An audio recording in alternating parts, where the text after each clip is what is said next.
Assalamualaikum warahmatullahi wabarakatuh. Alhamdulillahirabbil alamin wa bihi nasta'inu ala umuri dunya waddin. Wal 'aqibatu lil muttaqin wa la 'udwana illa 'alal zalimin. Wassalatu wassalamu ala sayyidil mursalin sayyidina wa habibina Muhammadin wa ala alihi wa ashabihi ajma'in, amma ba'du. Insyaallah malam hari ini kita akan membaca lanjutan ayat dalam surat Al-Kahfi, yaitu ayat nomor 23 dan 24. Seperti biasa, saya mengulangi terjemahan ayat terakhir yang kita pelajari pekan kemarin. A'udzu billahi minasyaitonir rajim. Sayaquluna salasatun rabi'uhum kalbuhum. Mereka nanti akan berkata, orang-orang akan berkata, mengatakan jumlah mereka itu adalah 3, dan yang keempat adalah anjingnya. Wa yaquluna khamsatun sadisuhum kalbuhum rajman bil ghaib. Dan mereka juga berkata jumlah mereka itu adalah 5 orang, dan yang keenam itu adalah anjingnya. Rajman bil ghaib, yaitu sebagai terkaan terhadap hal yang ghaib. Jadi hanya prasangka saja terhadap hal yang ghaib. Wa yaquluna sab'atun wa thaminuhum kalbuhum. Dan mereka berkata, mereka jumlahnya 7 orang, dan yang ke-8 adalah anjing mereka. Lah ini kata ahli tafsir. Yang ketiga ini, karena tidak ada kata-kata rajman bil ghaib, yang kelompok yang ketiga yang berkata ini 7 dan yang ke-8 anjingnya itu yang benar. Tapi Allah terus berkata itu, qul, katakanlah wahai Muhammad, Rabbi a'lamu bi'iddatihim ma ya'lamuhum illa qalil. Katakanlah, Tuhanku, Rabbku yang lebih mengetahui jumlah mereka. Tidak ada yang tahu berapa jumlah mereka kecuali sedikit. Fala tumari fihim illa mira'an zahiran.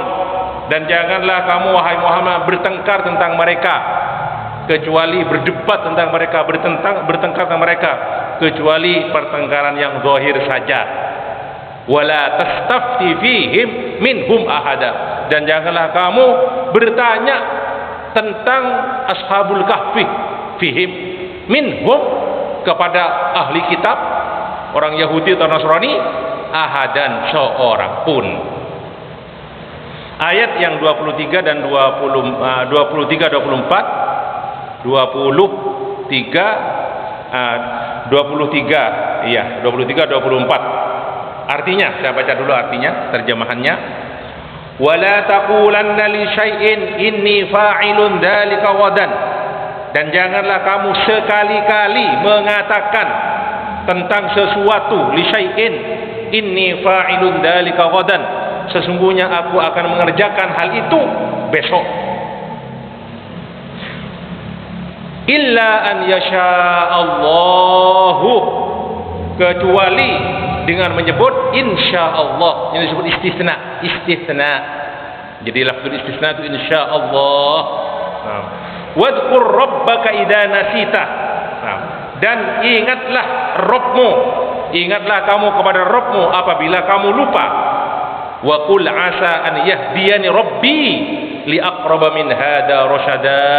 Dan katakanlah, semoga Allah memberi petunjuk, semoga Rabbku memberi petunjuk kepadaku kepada sesuatu yang lebih dekat kebenarannya daripada ini. Lihada rasyada, li aqraba min hada rasyada. Itu 2 ayat itu yang ingin saya baca dari tafsir As-Sa'di. Baik. A'udzu billahi minasyaitonir rajim. Wala taqulanna li syai'in inni fa'ilun dzalika ghadan illa an yasha Allahu. Wadhkur rabbaka idza nasita wa qul 'asa an yahdiyani rabbi ila aqraba min hada rasyada. Qala al-imam Asy-Syaikh As-Sa'di, hada an-nahyu ka ghairihi. Perintah ini juga seperti perintah yang lain. Wa in kana li sababin khassin wa muwajjahan lir rasul sallallahu alaihi wasallam. Walaupun ayat ini juga khusus, ada sebab khusus dan ditujukan kepada Nabi Muhammad alaihi salatu wasallam. Fa innal khitaba 'amun lil mukallafin. semua khitab tertuju secara umum kepada orang-orang mukallaf. Fanahallahu an yaqula al-'abdu fil umuril mustaqbalati. Maka dalam ayat ini Allah melarang seorang hamba untuk berkata tentang sesuatu yang akan datang, inni fa'ilun dzalika ghadan, min duni an yaqrinahu bi masyiatillah, tanpa mengaitkan, menghubungkan dengan masyiatullah. Wa dzalika lima fihi minal mahdzuri wa huwa al-kalamu 'ala al-ghaibil mustaqbal alladhi la yadri hal yaf'aluhu am la, hal yakunu lahu am la, hal yakunu am la. Jadi untuk yang mustakbal yang akan datang itu sesuatu yang tidak boleh tanpa istisna, tanpa mengkaitkan dengan masyiatullah. Nah, karena dia tidak tahu apa yang betul dia mengerjakan atau tidak, akan terjadi atau tidak, makanya serahkan kepada Allah. Insyaallah. Wa fihi raddul fi'li ila masyiatil 'abdi istiqlalan. Dalam ini juga ditolak seorang hamba itu mempunyai kehendak sendiri tanpa dikaitkan dengan kehendak Allah. Wa dzalika mahdzurun mahdzurun. Mahdzurun pakai dzal, mahdzurun pakai dha. Mahdzurun pakai dha itu mamnu'. Mahdzurun itu juga artinya diwanti-wanti, tidak boleh, maksud juga satu makna. Li'anna al-masyi'ata kullaha lillah, karena semua kehendak adalah milik Allah. Wa ma tasya'una illa an yasha Allahu rabbul alamin, dan tidaklah kalian itu mempunyai kehendak kecuali Allah yang berkehendak, Rabbul alamin, Tuhan semesta alam. Walamma fi dzikri masyiatillah, dan dalam masyiah Allah, ketika kita kembalikan kepada masyiah kehendak Allah, min taisiril amri wa tashili, akan ada kemudahan suatu perkara, wa husulil barakati fihi, akan mendapatkan barakah di dalamnya, wal isti'anah minal abdi li rabbih, dan ada pertolongan, permintaan pertolongan dari seorang hamba kepada Rabbnya. Walamma kana al-'abdu basharan, dan ketika seorang hamba itu adalah manusia biasa, la budda an yaswa, dia pasti lupa, fayatruku dzikral masyiati, dia lupa terus menyebutkan masyiah. Kenapa? Amarahullahu, Allah memerintahkan dia an yastasniya ba'da dzalika idza dzakara, hendaklah dia melakukan istisna insyaallah kalau ingat. Jadi kalau lupa terus ingat, suruh baca insyaallah. Liyahsulal matlubu wa yandafi'al mahdzuru, supaya apa yang dia cari berhasil dan yang dilarang itu tidak terjadi. Wa yu'khadhu min umumi qawlihi ta'ala wadhkur rabbaka idza nasita, dan diambil kesimpulan secara umum dari firman Allah, wadhkur rabbaka idza nasita, al-amrah bi dzikrillahi indan nisyan. Jadi ingat kepada Allah ketika lupa. Nanti ada keterangan lebih jelas dalam ayat ini. Fa innahu yuziluhu, hal itu akan menghilangkan yang lupa itu. Wa yudzakkirul abda ma saha anhu, akan mengingatkan seorang hamba apa yang dia lupakan. Wa kadzalika yu'maru sahi an-nasi li dzikrillah, begitu juga diperintahkan orang yang lupa. As-sahi artinya an-nasi, yang lupa. Li dzikrillah, yang lupa ingat kepada Allah, an yadhkura rabbah, untuk segera mengingatnya. Wala yakunanna minal ghafilin, dan jangan menjadi orang-orang yang lalai. Walamma kana al-'abdu muftakiran ila Allah fi taufiqihi lil isabah, ketika seorang hamba itu butuh kepada Allah untuk mendapatkan taufik darinya, lil isabah, untuk kebenaran, wa adamil khata', supaya juga tidak salah, fi aqwalihi wa af'alihi, di dalam ucapan dan perbuatannya, amarahullahu ta'ala an yaqula, Allah memerintahkan dia untuk berkata, asa an yahdiyani rabbi li aqraba min hada rasyada, fa amarahu an yad'u wallaha wa yarjuwahu, Allah memerintahkan hamba tersebut untuk berdoa kepada Allah, mengharap kepadanya, wa yathiqu bihi an yahdiyahu li aqrabit turuqil musilati ila rusdi. Dan yakin kepada Allah, minta kepada Allah untuk memberinya petunjuk kepada jalan yang lebih dekat menuju kepada kebenaran, ila rusdi. Wa hariyun bi abdin, dan sepantasnya seorang hamba takunu hadhihi haluhu, begitulah keadaan seorang hamba, pantas seorang hamba melakukan hal ini. Thumma yabdulu juhdahu, dia berusaha sekuat tenaga, wa yastafri wa wus'ahu, dia terus mengerahkan semua tenaganya fi talabil huda war rusdi, dalam mencari hidayat dan kebenaran. An yuwaffaqa lidzalik, supaya dia mendapat taufik untuk itu. Wa an ta'tiyahul al-ma'unatu min rabbi, dan supaya datang dari Rabbnya pertolongan. Wa an yusaddidahu fi jami'i umurihi, dan semoga Rabbnya Allah memberi jalan kepadanya dalam yang benar dalam semua urusannya. Baik, dua ayat ini dari tafsir As-Sa'di. Saya menukil tentang firman Allah yang tadi itu,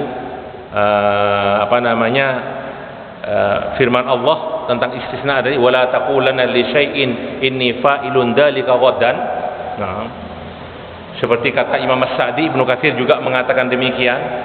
Ini menunjukkan supaya seorang hamba itu selalu istisna untuk mengerjakan sesuatu yang akan datang, insyaallah.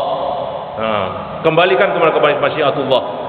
Ini kata Imam Ibnu Katsir, an yarudda dzalik ila masyiatillah azza wa jalla allamil ghuyub, yang tahu semua yang gaib, alladzi ya'lamu ma yakunu wa ma kana wa ma yakunu wa ma lam yakun law kana kaifa kana wa yakunu. Subhanallah, kaifa kana yakunu, alladzi ya'lam ma kana wa ma yakunu wa ma lam yakun law kana kaifa kana yakunu. Masyaallah. Artinya apa? Zat yang maha tahu apa yang telah terjadi dan yang akan terjadi, makana wa ma yakunu wa ma lam yakun, dan dia maha tahu sesuatu yang belum terjadi. Laukana, kalau terjadi sesuatu itu, kaifa kana yakun, Allah yang tahu bagaimana jadinya. Itu makna di ayat ini, alladzi ya'lamu ma kana wa ma yakunu wa ma lam yakun. Nah, laukana kaifa kana yakunu. Kemudian Imam Ibnu Katsir menukil satu hadis riwayat Bukhari Muslim tentang istisna ini, ucapan insyaallah. Bagaimana Rasulullah menceritakan Nabi Sulaiman alaihi salam. Apa kata Rasulullah? Qala Sulaimanu ibnu Dawud alaihi wassalam. Ini riwayat Bukhari Muslim. La atufanna lailata ala sab'ina imra'atan. Sungguh malam ini saya akan bertawaf kepada 70 istri beliau. 70. Di Nabi Sulaiman bahkan 100 istrinya. Satu riwayat 70. Ini.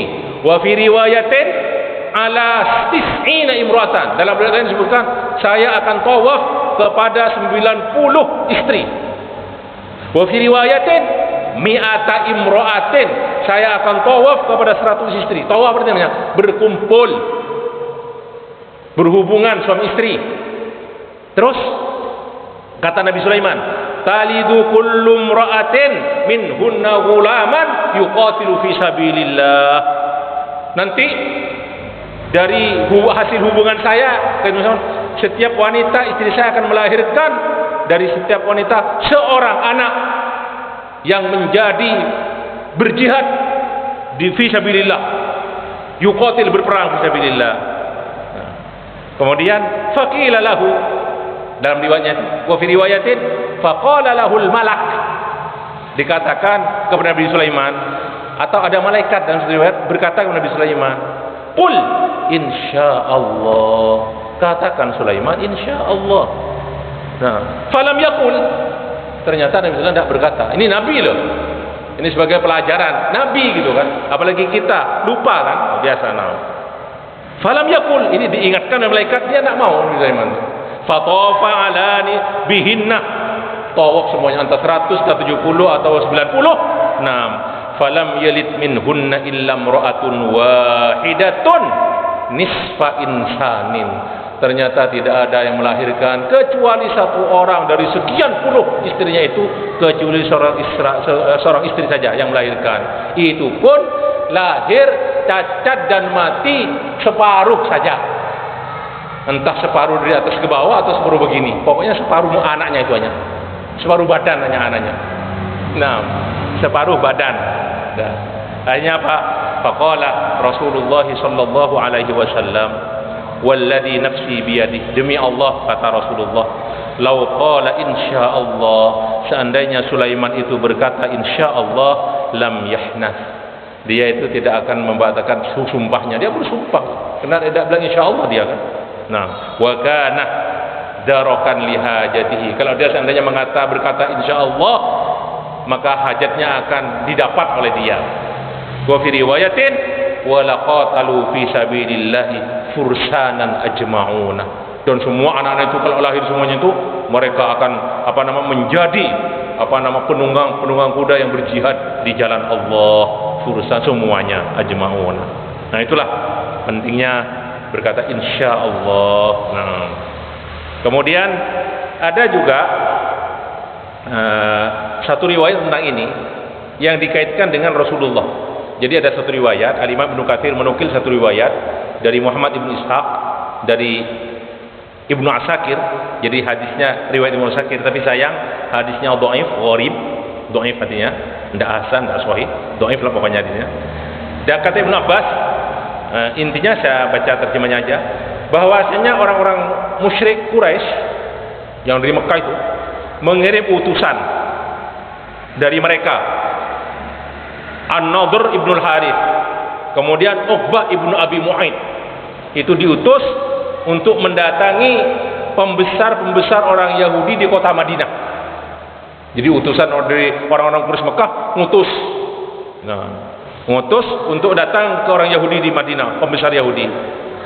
Tanyakan isinya itu, tanyakan kepada orang besar orang Yahudi itu di Madinah, tentang Muhammad.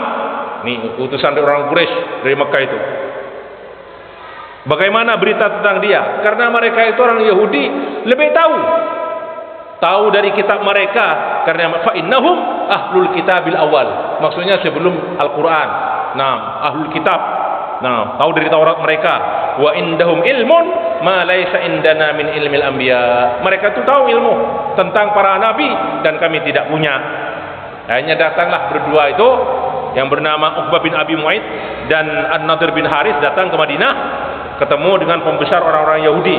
Orang al-ahbar itu ahbar, orang-orang pembesar alim dari orang Yahudi itu ahbar istilahnya. Sampaikan kepada mereka begini. Akhirnya apa? Faqalu lahum, berkata orang Yahudi itu, tanyakan kepada ini utusan itu, is'aluhu an salatin, tanyakan Muhammad itu tentang 3 perkara.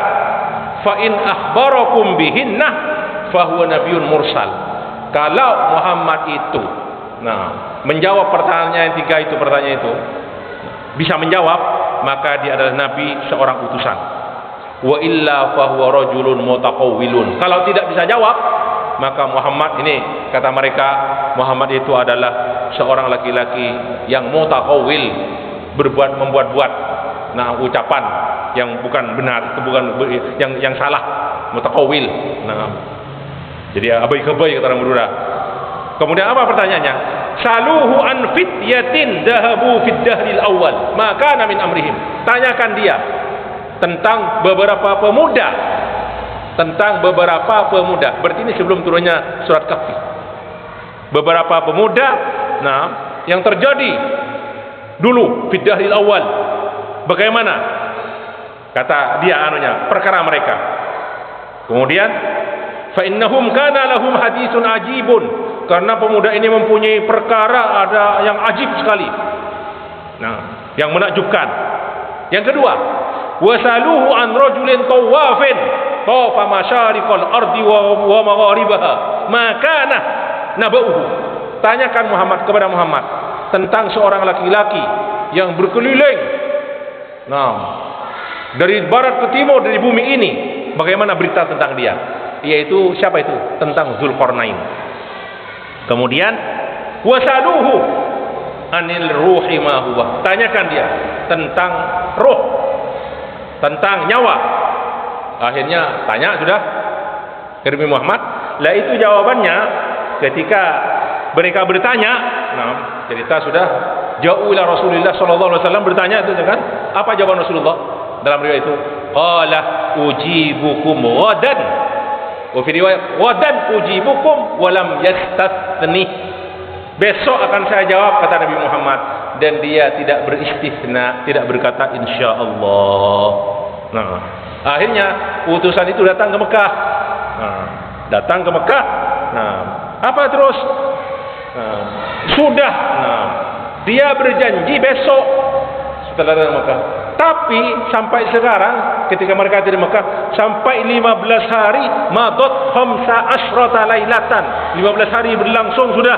Nah, asbahna minhal yaum la yukhbiruna amma sa'alnahu anhu. Dia tidak memberitahu kami apa jawaban dari pertanyaan yang kami tanyakan.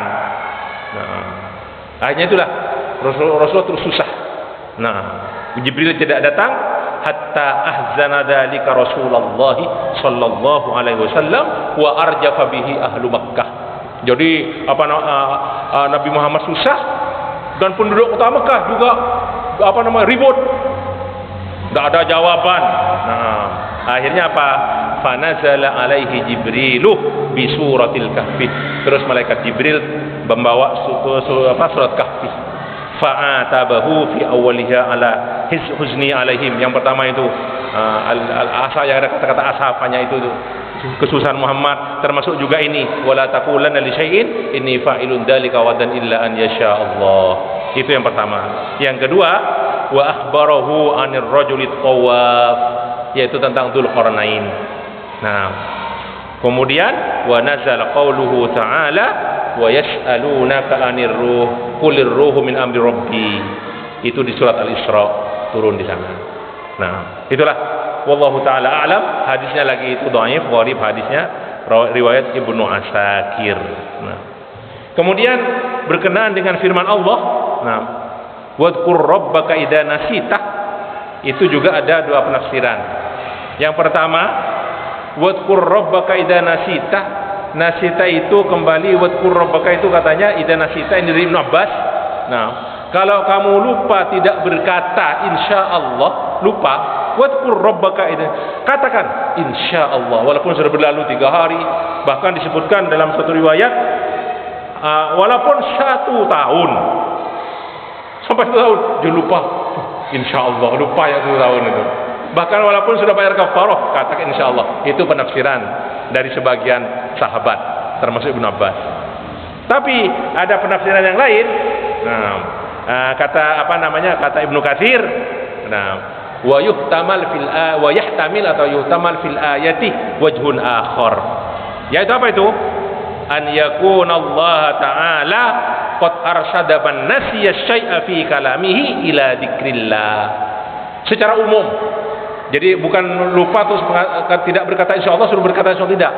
Lupa apapun kita segera ingat kepada Allah. Wadhkur rabbaka idza nasita. Entah dengan ucapan apa? La ilaha illallah, subhanallah.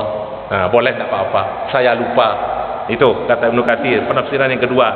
Li'anna nisyana mansya'uhu minasyaiton. Karena lupa itu, lupa apa saja. Nah, bukan hanya lupa tidak baca insyaallah. Lupa apa saja itu munculnya dari setan, sumbernya dari setan. Kama qala fata Musa, seperti apa yang bersama Nabi Musa, yang ikut Nabi Musa itu, ya, wa ma ansanihu illa syaitanu an azkurah, dan tidaklah aku yang melupakan diriku kecuali setan. Nah, aku tidak mengingatnya. Dalam surat Al-Kahfi juga. Kemudian wa dzikrullahi ta'ala, kata Ibnu Katsir, yatrudus syaitan, dan ingat kepada Allah itu akan mengusir setan. Fa idza dhahabas syaitanu dhahaban nisyanu. Maka kalau setan sudah hilang, sudah pergi, maka akan hilang juga lupa. Nah, Fadzikrullahi sababun lidzikri, dan mengingat kepada Allah itu adalah sebab mengingat sesuatu yang kita lupa. Walihada qala ta'ala wadhkur rabbaka idza nasita wallahu ta'ala a'lam. Nah, dan kita ketika zikrullah dalam sholat khususnya sering kali, termasuk saya sendiri, karena dalam sholat pikiran kemana-mana, ada sesuatu yang hilang atau sesuatu yang lupa. Apa kayak lupa ingat apa, lupa bacaan, lupa ini, lupa hafalan. Ingatnya kadang-kadang ketika sholat, kan ketek untuk sholat. Ingat dulu ada di sana yang disampaikan, ada ini, bacanya inilah. Nah, walaupun itu juga sebetulnya mengurangi khusyuk. Nah, tapi tidak membatalkan sholat, tidak membatalkan sholat. Nah, demikianlah ikhwani kajian kita malam hari ini. Cukup 2 ayat dulu, insyaallah kita lanjutkan di pekan yang akan datang untuk ayat-ayat selanjutnya. Mari kita akhiri liqa ini dengan kafaratul majlis. Subhanakallah wa bihamdika asyhadu an la ilaha illa anta astaghfiruka wa atubu ilaik. Wassalamu alaikum warahmatullahi wabarakatuh.